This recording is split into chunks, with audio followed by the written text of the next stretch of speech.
gotta start this video out by apologizing. Apologizing to Sony and even Microsoft for giving them too much credit and jumping the gun on my conclusion that the Xbox is going to beat out the PlayStation this generation. If you saw one of my previous videos, I talked about the pricing of the Xbox and the announcement of the Series S and how it's very competitive and the pro-consumer financing plan that Xbox is doing with it. And I really praised Microsoft. I thought it was a great idea, and I still think it is. I'm not going to take that back. I think that $299 price point and $499 price points with their Xbox plan that you finance it for $25 or $35 a month with Xbox Game Pass is a great deal. I still think that is true. But then we saw that PlayStation 5 showcase, and you know, when it comes to games, especially in a new console generation, it's easy to get wrapped up in the consoles themselves, the physical hardware, and compare price points, compare specs. But it's all about the games, right? Like, we're playing these consoles to play video games, and if you don't have the right video games for the console, there's no point in buying it. And I want to take a look at these two articles here, both from Eurogamer. Updated this one about the PS5 was updated yesterday on the 18th. Xbox Series X was updated on September 11th, so they're pretty current, and they are the confirmed launch games and exclusives for each of the consoles, right? So I kind of wanted to go through them just to break down why I'm kind of flipping my opinion here. I think that with the PS5 showcase that we just saw and the pricing of the PS5 and the games that they showed, I think Sony's gearing up to take another win this console generation. They totally crushed it with the PS4, and I think they're gonna probably do it again with the PS5. So let's jump in first with Xbox, okay? Let's take a look. Again, these articles are from Eurogamer, both of them, so we're getting the same different perspectives from the same source. So we'll scroll through here. Halo Infinite, right? Big Microsoft thing. Obviously, if you don't have Halo on your Xbox, then what are you doing, Microsoft? But we also know that this game has been having some trouble recently. There's been a lot of problems with development. Again, you can see it's been delayed to 2021. It was supposed to be a launch title for the Xbox, but that is no longer the case. So obviously, and I'm not going to do like any kind of deep dive on these games. I just want to kind of go through, talk about them real quick each, and then we'll kind of compare at the end. So yeah, Halo Infinite, obviously you need that on your Xbox, and you're only going to get it on Xbox unless, as well as a release on PC. We will talk about that as well. Fable, definitely a good thing to see Fable getting a reboot. The last time we saw Fable, I think it was the Anniversary Edition. I might be wrong on that, but that is the last Fable that I dabbled in, and so we will see. It's good that they're bringing it back. Again, nice game. State of Decay 3, I don't know, another zombie survival kind of game, shooter. Forza Motorsport, racing game. Everwild by Rare, so that's something to keep an eye on because we haven't seen, I don't think we've seen a whole lot from Rare recently, so it'll be interesting to see what they come out with this new property. And that's another thing to kind of take into consideration with these games is, especially with Xbox, it's a lot of new properties, and that's not necessarily a bad thing, but when you compare it to what Sony has to offer, it's kind of it tips the scales just a little bit in Sony's favor. But a lot of these things, we don't even really know the gameplay. Like, I watched the trailer for this Everwild, just a cinematic, so we don't really know what's going on there. Avowed, first-person role-playing game set in Pillars of Eternity. Again, not necessarily a new property, but something we haven't seen before. from Obsidian. So, it's a good developer, but again, probably looking at something kind of like Medieval Outer Worlds is what I would guess.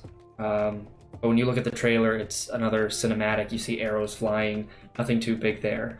As Dusk Falls, I'm not really sure what this is. Multi-generational story set in the America about resilience, sacrifice, and how the mistake of the older generation transmit to the younger. So maybe we're looking at a Life is Strange. I just looked it up. I'd never played those games because I thought it was a little too narrative driven, not a whole lot of gameplay going on, but that's what this is sounding like to me.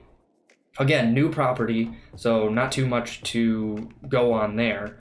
And then we have Psychonauts, but that's coming to PS4, Stalker 2, Tetris Effect, including PS4, other platforms. See, Senua Saga, Hellblade 2, that's going to be a good one for the Xbox to have, especially as an exclusive. Which is interesting because the first one was on PS4. So I'm wondering if maybe it's just going to be a timed exclusive and then they'll port it over later, or if they, from the now Microsoft Game Studio, owned Ninja Theory. So probably not, actually, just reading that right there. Scorn, and then this is where we get into third-party stuff, and it's a lot of the same thing on Sony. So really, the standouts to me are Fable, Halo, right? You could say that Everwild is something to watch, but a lot of the other stuff isn't necessarily a eye-catching, big-name game that we've seen before. A proven concept, I guess, that you could be looking forward to on the Xbox Series X or Series S. Now we jump over to Sony, right? So here's PS5. All first-party PS5 games confirmed. So these are exclusives for the PS5 that we know that are coming. New God of War, right? Right off the bat, actually, just these first three. God of War, Horizon Forbidden West, Marvel Spider-Man, Miles Morales. Right there, three, probably, you could almost say flagship Sony games at this point. All three of them have been nominated for Game of the Year, at least their previous entries, right? Marvel Spider-Man, God of War, and the first Horizon all got nominated for Game of the Year, and God of War actually won Game of the Year in 2018. So these are all properties and games that are proven concepts that we know are almost guaranteed to be great, right? So right there, 1, 2, 3, big punches for Sony, big swing in their direction in terms of games and exclusives. Gran Turismo, racing game, again, not really up my alley, but kind of just the de facto racing game for you.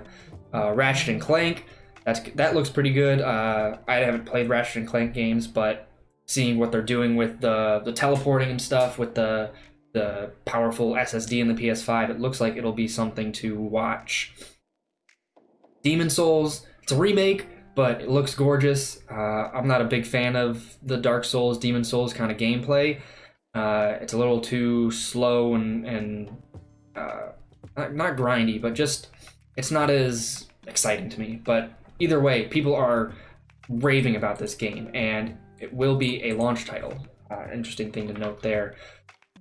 Returnal, space game, don't know much about that. Sackboy, people love Little Big Planet games. Astro's Playroom, Destruction All Stars, I want to say I remember seeing it, it looked okay. And then that's it for confirmed exclusives. And then here we see exclusive third-party games. Final Fantasy 16, huge hitter for the PlayStation. Not necessarily a launch title, but still, just to have it exclusive to the console is huge. And again, we might see it come to PC. We might not. Square Enix actually did not confirm that for themselves, but that game right there will sell consoles on its own, along with God of War, Spider-Man, Horizon. People will buy consoles just to play that game. So that's 4 titles that I've listed right there that people will buy the console to play. And when you look at Xbox, I think the only game that people will buy the console to play is Halo. So we're looking at a 4-1 score right now here for Sony. Deathloop looks really cool, kind of looking like Dishonored shooter type deal, almost on steroids with the whole time loop and stuff. Ghostwire Tokyo, it looks okay. I'm not a huge fan of the way that the gameplay looked. It looked really robotic almost. So Godfall, we haven't seen a whole bunch about. Project Athia, same thing. But again, these are games that look like they could be big hitters, right? From the trailer for Project Athia, I'm a little biased towards Square Enix, but I think that looks great in terms of what they're doing with the world and traversal through it on the PS5. So that's really exciting. Third-party PS5 games confirmed so far. I think this is where they're talking platforms as well, whether it'll be coming to other platforms as well. So these are not necessarily exclusives, but games noted to be coming to the PS5 as opposed to the Xbox. We have the Harry Potter game, the new Devil May Cry edition, not necessarily a new game. Five Nights at Freddy's, Immortal. This is where we're kind of getting into a bit of the cross stuff that we already know isn't necessarily indicative of the console itself. But just kind of circling back, right? We're looking at all these games that are coming to the PS5. And when you look at the pricing of the PS5 compared to the Series X, it's almost a no-brainer. When you have the PS5 at $499, the Xbox Series X at $499, and then you look at the games, who in their right mind is going to buy a Xbox Series X over a PS5 unless you are a diehard Halo and Fable fan? State of Decay, I don't know. The real games, the heavy-hitting games, are all on PS5. And like I said, it's not just my biased opinion of kind of favoring Sony in past generations, but like I said, these are proven games. God of War, Horizon, Spider-Man, all nominated for Game of the Year. I don't remember the last time Fable or Halo was nominated for Game of the Year. So just from that alone, I kind of want to walk back what I said about the Xbox kind of knocking out Sony this console generation. I think after that last showcase that we saw a couple days ago, Sony is gearing up to take down the Xbox once again with these games.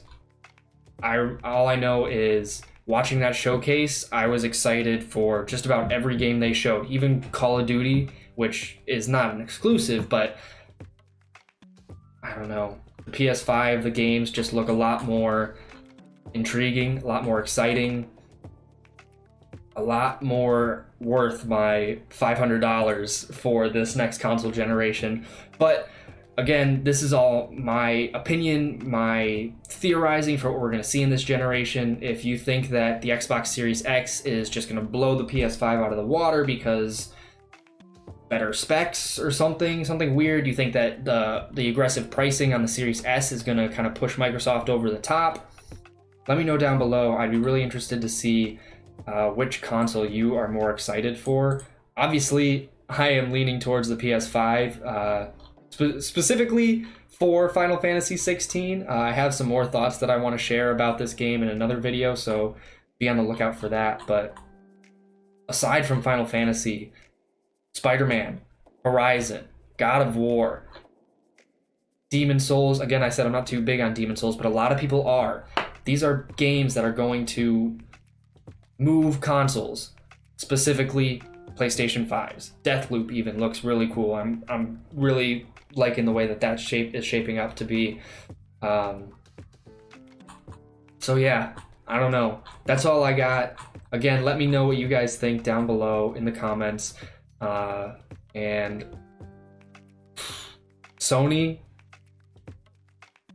you might have done it again.